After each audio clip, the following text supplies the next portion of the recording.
In today's video, I'm going to teach you how to copy a Squarespace section to another page. If you want to reuse a section without rebuilding it from scratch, this is a quick and practical method.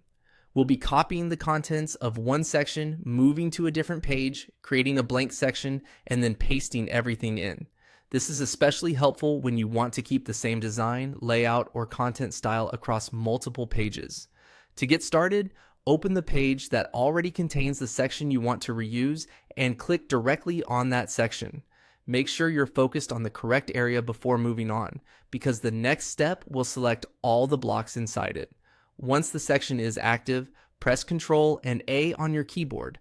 This selects all of the blocks in that section at once. It's a fast way to grab everything together instead of trying to copy each block individually.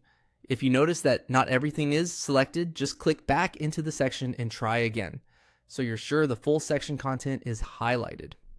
After everything is selected, press Ctrl and C to copy it.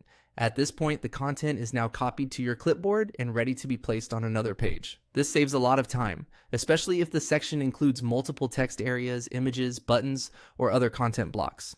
Next, go to the top left and click Exit, then click Page.